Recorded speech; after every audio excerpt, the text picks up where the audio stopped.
오늘은 하박국 우리 시리즈 설교 5번째죠. 나의 발을 사슴과 같게 하소서라는 5번째 우리 말씀을 나누고자 합니다. 여러 번 강조했지만 하박국서의 주제는 악한 세상에서 하나님은 왜 악을 허용하시는가? 그거를 신학적으로 짧게 표현하면 신정론이다 표현했죠. 악한 세상에서 하나님의 주되심과 통치는 어디에 있는 것인가? 신실한 그리스도인들이라면 누구나 한 번쯤은 하나님 앞에 묻고 질문해 보았을 만한 이런 주제를 가지고 하박국서가 당대의 시대, 자기의 시대, 남유다를 침공해 들어오는 바벨론의 제국의 침공 앞에서 시대의 고뇌와 문제를 가슴 안고 하나님과 씨름하는 장면이 이 짧은 석장에 담겨져 있지만, 그러나 이 내용은 너무나 심오해서 신구약 66권을 다 포괄하고 있는 내용이어서 하박국 시대의 문제라고 하기에는 너무나 우리가 그렇게 예단할 수 없는 거죠. 이 문제는 오늘도 저와 여러분의 삶에도 지속되고 있고 모든 시대 누구에게나 일어날 수 있는 일이기 때문에 우리가 주의 깊게 어렵고 힘들지만 이 문제를 좀 다루어 보아야 될 필요성이 있는 것입니다.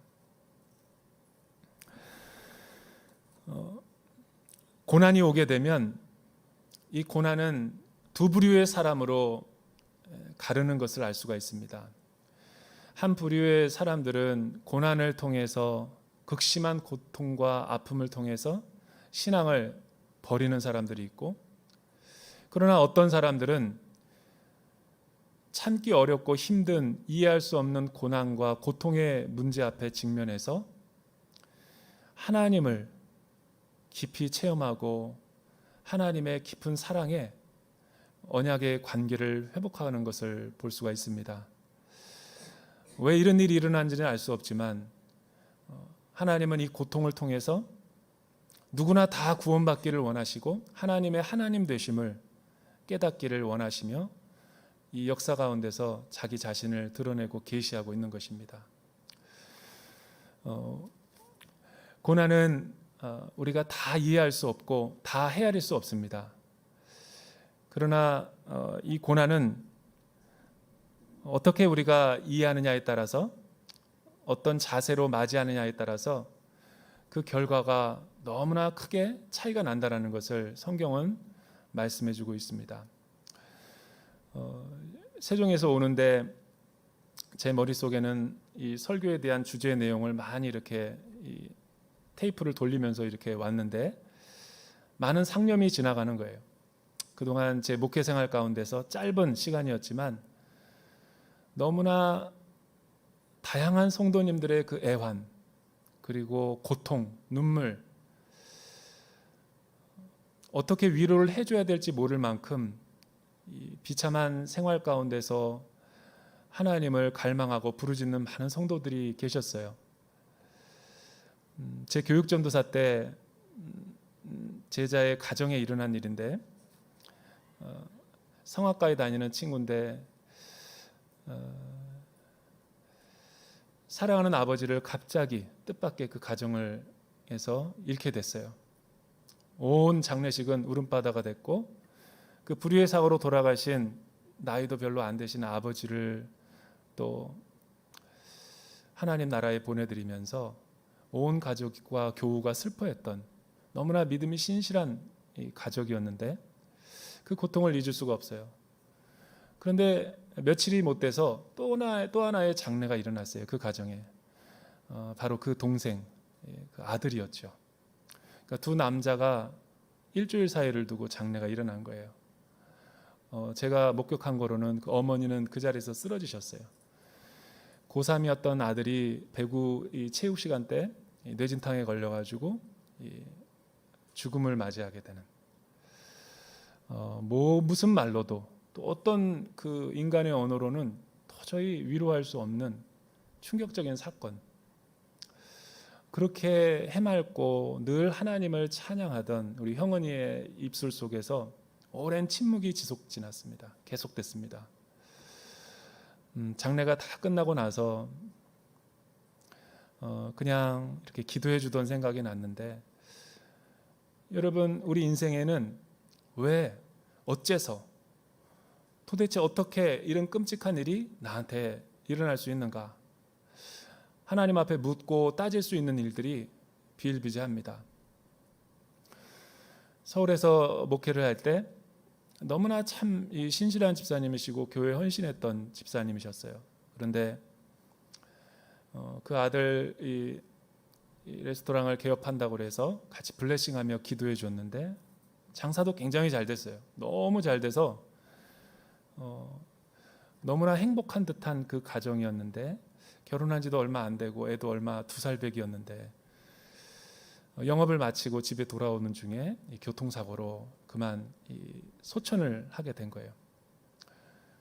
특히 그 집사님은 그 아들을 너무 사랑하고 의지하던 터라 하루에 12번 전화를 주실 때도 있었어요. 벌써 몇 년이나 지났는데도 실어증까지 걸리면서 우리 아들 왜 이런 거죠? 하나님은 어디 계시는 거죠? 계속 묻고 있는 그 집사님의 안타까운 심정을 이 목회자로서는 정말 감당하기 어려운 그 하박국의 그 신종론적인 질문이죠. 하나님, 왜 도대체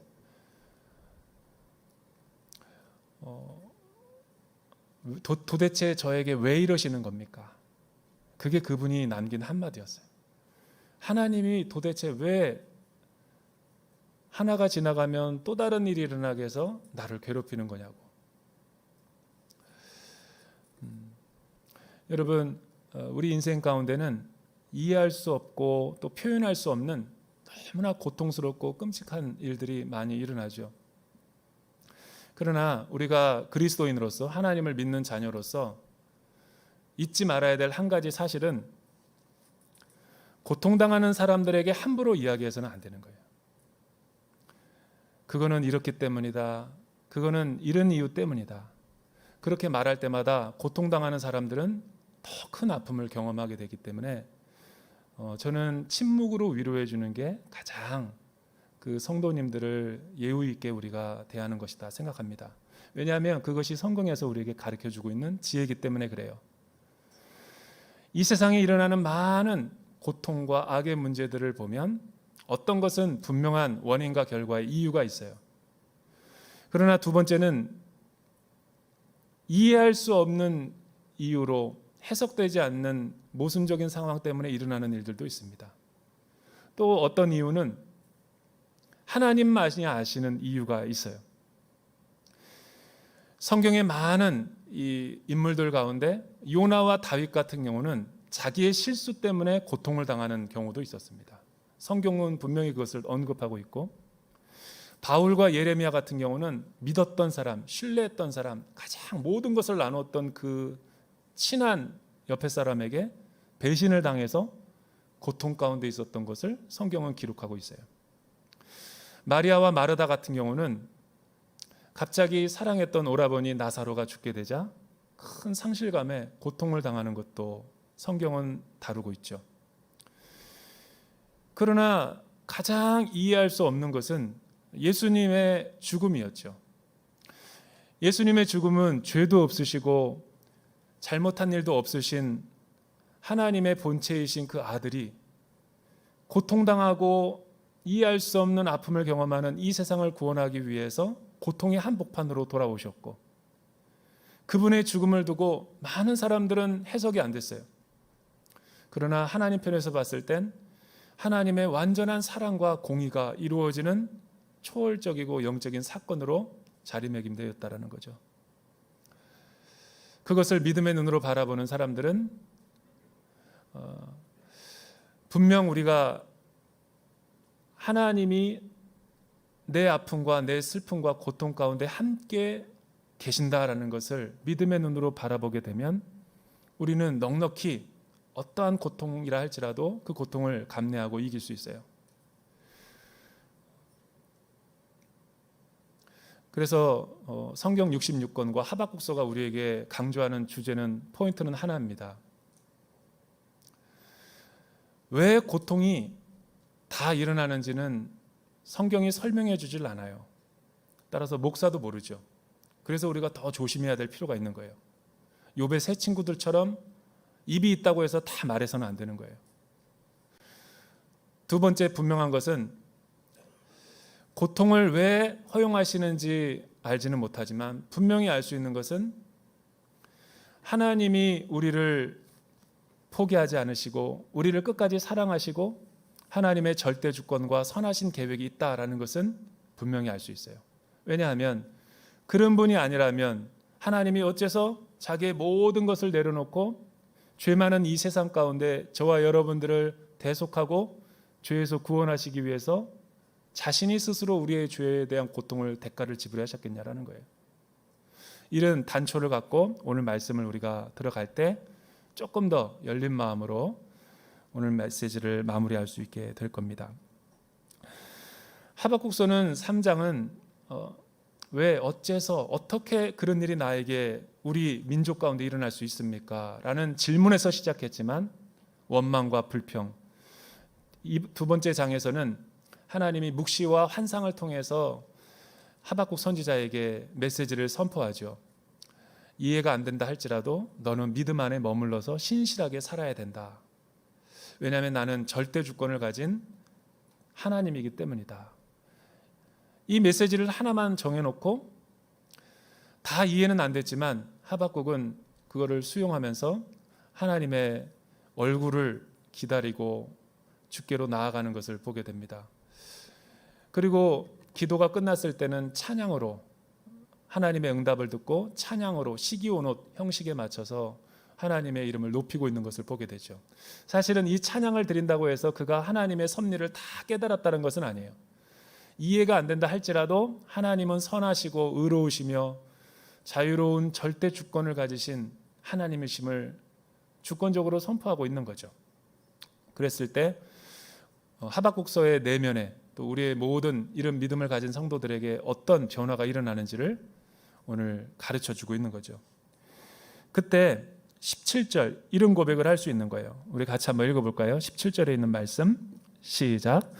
무화과 나무가 싹이 트지 않고 포도나무에 열매가 없다고 해도 올리브 나무에서 수확할 것이 없고 밭은 먹을 것을 생산하지 못해도 우리 안에 양떼가 없고 외양간에 소가 없다고 해도.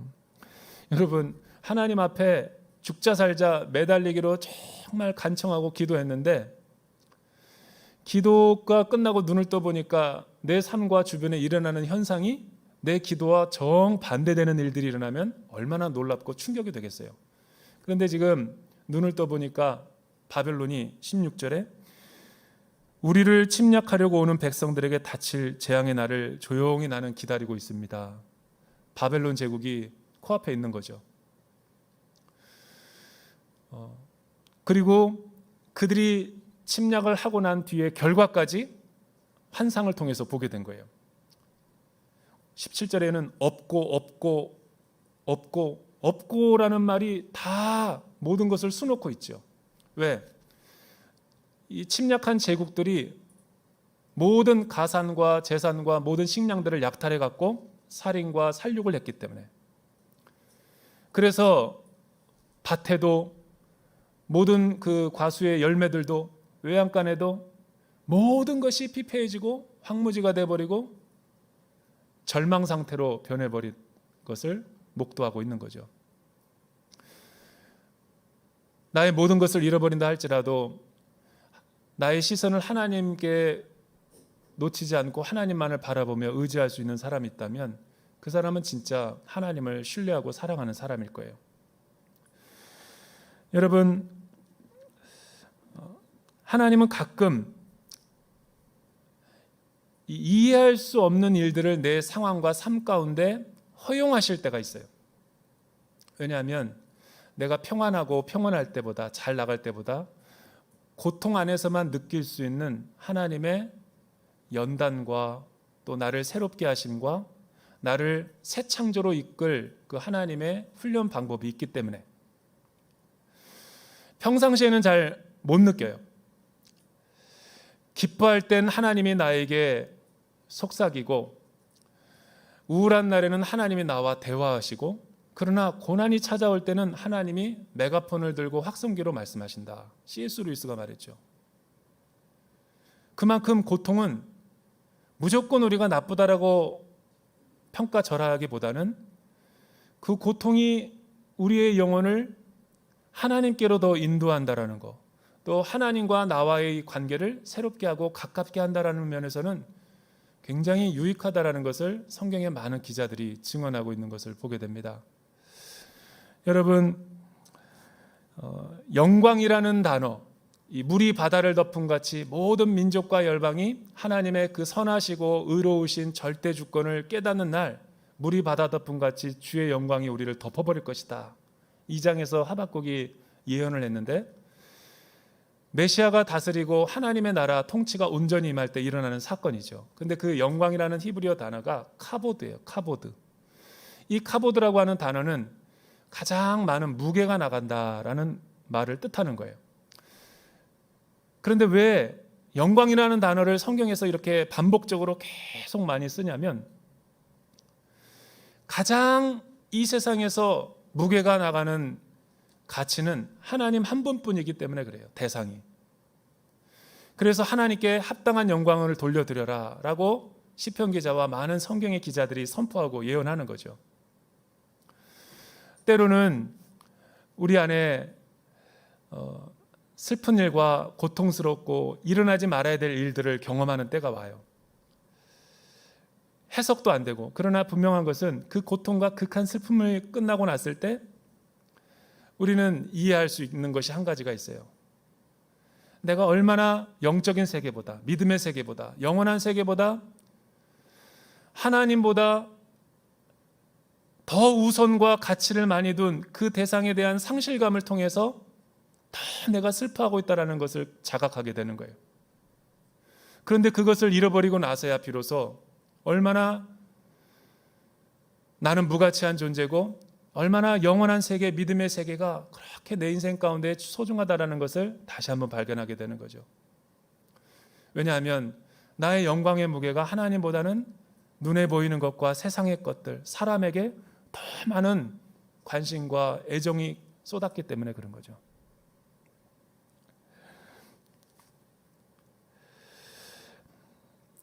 두 번째는 하박국서가 고백하고 있는 신앙의 고백은 18절이죠. 19절. 우리 마지막으로 한번 읽어보죠. 18절과 19절에 있는 말씀. 시작. 나는 여호와를 기뻐할 것이고 나의 구원이 되시는 하나님을 즐거워할 것입니다. 주 여호와께서는 내 힘입니다.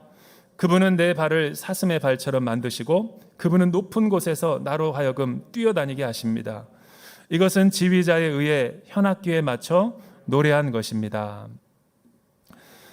지금 고통의 한복판 가운데 있는데 하박국은 이런 고백을 하나님 앞에 신앙으로 표현하고 있는 거예요.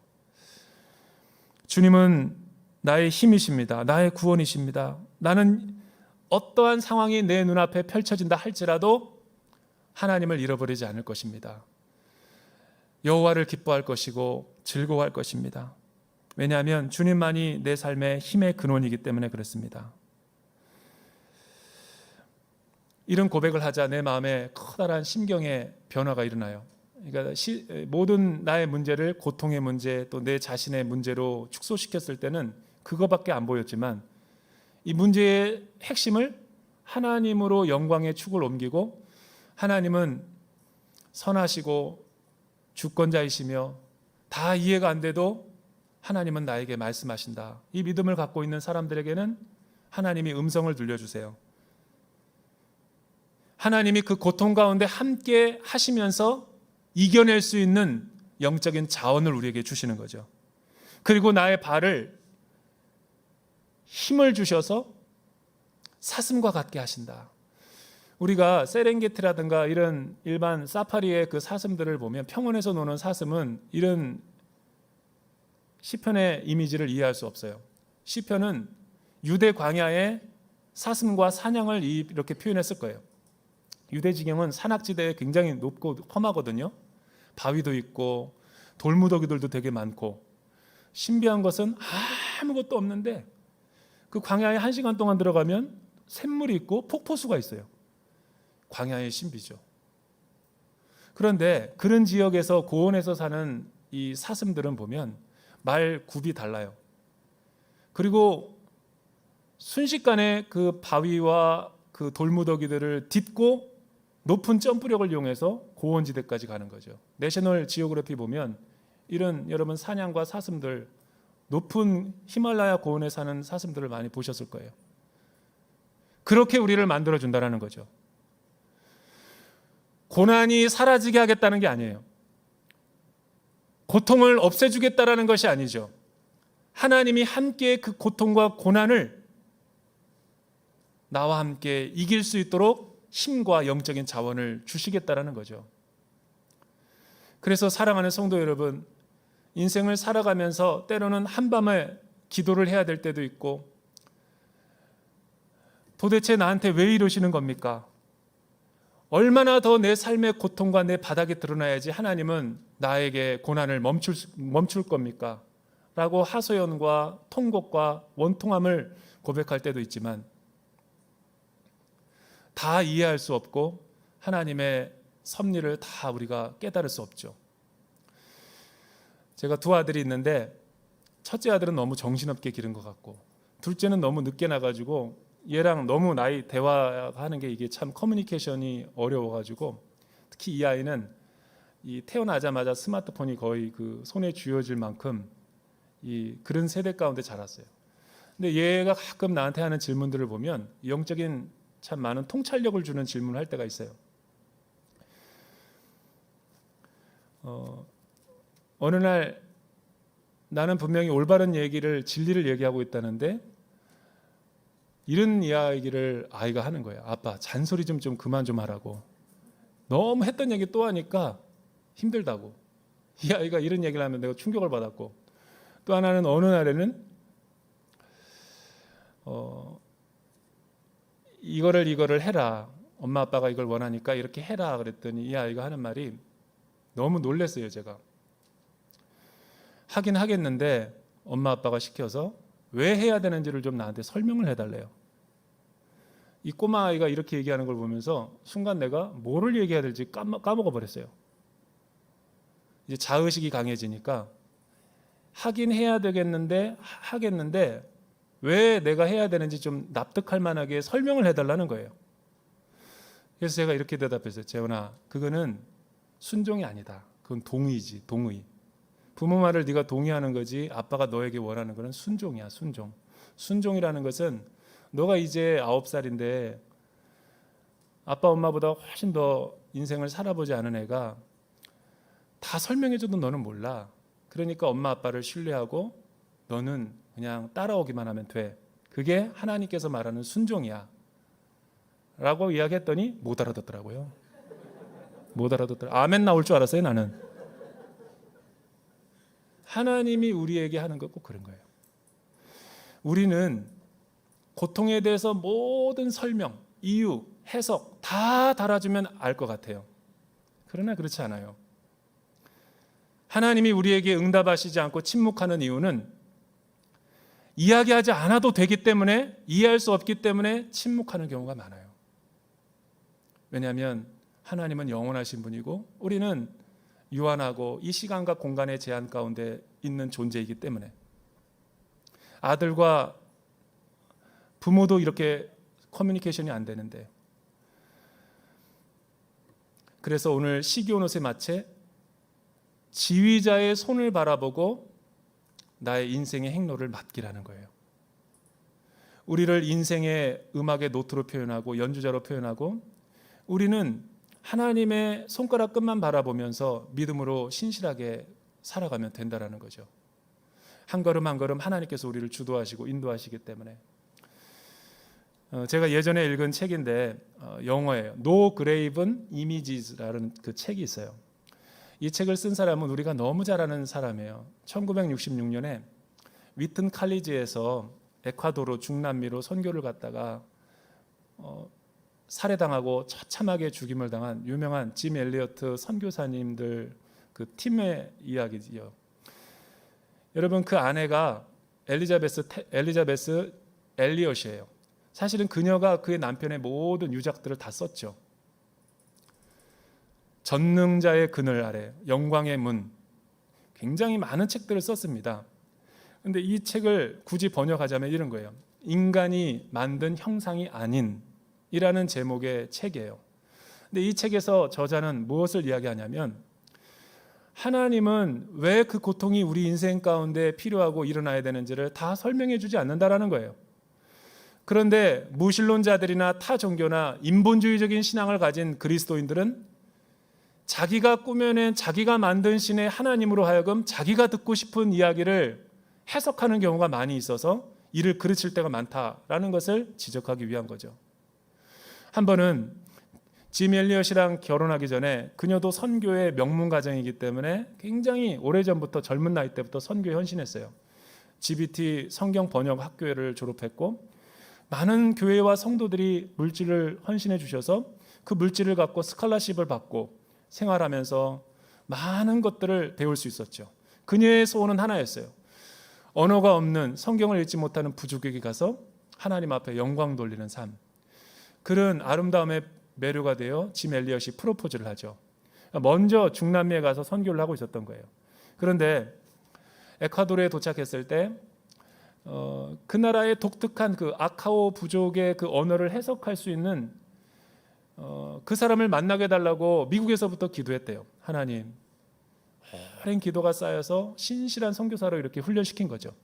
그런데 그 선교사가 딱 도착했을 때 어학을 마치고 모든 문화의 적응이 다 끝났을 때 페드로라고 하는 한 원주민이 그래도 영어도 알아듣고 스페니쉬도 하고 부족 언어도 하는 탁월한 사람이 알게 된 거예요. 자기가 근데 선교사님의 일을 도와주기 위해서는 자기 로자 아내의 허락을 받아야 된대요.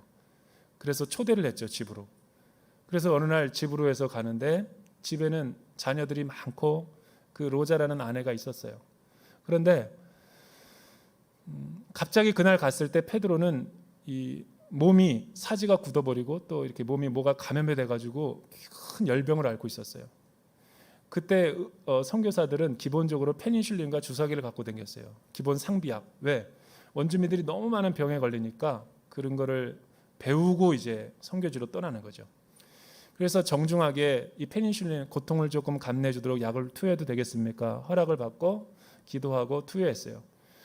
근데 5분이 지났을 때 눈에 초점이 없어지고 그 페드로라는 사람이 경련을 일으키더니 숨이 멎으려 그러는 거예요. 너무 당황해가지고 밖에 나가서 급하게 이런 고백을 드린 거예요. 도대체 왜 이러시는 겁니까, 하나님? 앞으로의 내 인생의 모든 기도는 안 들어줘도 이 상황에서 하나님이 제 인생에 개입하셔야 됩니다. 수많은 부족들이 보고 있고 가족들이 있는데 만약에 불상사가 일어난다면 저의 삶과 선교사의 삶, 지금까지 해왔던 모든 것들은 어떻게 되겠습니까? 하나님 앞에 간절히 기도하고 눈물로 호소하고 10분 뒤에 들어갔어요. 싸늘한 시신이 되어 있는 거예요. 큰 충격을 받고 그 로자는 선교사가 남편을 죽였다고 그러고 부족 사람들과 함께 자기를 쫓아내고 그동안에 쌓였던 축적된 많은 그 언어 부호와 그런 것들을 불태워버리고 큰 충격을 받게 돼요. 아무것도 할 수 없는 상황 가운데 있고 하나님의 이름을 부를 수조차 없는 상황이 돼버린 거예요. 너무너무 슬퍼서 울기만 하고 방황하고 있는 자신 앞에 하나님이 원망스럽고 하나님이 정말 살아계신가 의심이 너무 들더라는 거예요. 대부분 이 정도면 많은 사람들은 이 일이 있고 난 뒤에 해피엔딩으로 끝나서 그 부족이 다 예수님께로 돌아오든가 또한 뭐 더 무슨 축복을 받아가지고 잘 될 거야 라는 식으로 생각하기 쉽지만 엘리자베스 일리엇이 이런 놀라운 충격을 경험한 다음에 짐 일리엇의 프로포즈를 받고 결혼을 해요. 그리고 이제 아이들도 낳아요. 다시 에콰도르로 와가지고 그의 친구들과 함께 팀 미션을 가기 위해서 갔는데 가기 전날 밤 짐 엘리엇이 아내와 함께 찬양을 불러요. 내주는 유일한 피난처시오 환난 날의 큰 도움이시오 방패며 보호시라. 이 노래를 부르고 서로 블레싱하고 허깅을 하고 남편을 보내죠. 그 다음 날 들어온 소식은 처참한 살해와 죽음뿐이었어요. 엘리자베스 엘리엇은 하나님 앞에 질문합니다. 도대체 왜 이러시는 겁니까? 그러나 하나님은 끝까지 침묵을 하셨어요. 그때 오랜 세월이 지나서 엘리엇은 많은 작품들을 써내서 많은 사람들에게 도전을 줬죠. 우리는 하나님의 절대 주권을 믿는다고 하지만 내 기도와 내가 원하는 쪽으로 하나님이 그렇게 해주시고자 하나님을 이용할 때가 참 많다라는 거예요. 그러나 긴 시간이 지나고 났을 때 하나님이 왜 그 일을 하게 하셨을까? 다 이해할 수는 없지만 한 가지 하나님의 사실을 깨닫게 됐다라는 거예요. 하나님은 살아계시고 선하시고 의로우시며 하나님은 절대 주권으로 우리를 인도하신다라는 것을 의심하지 않게 됐다라는 거죠.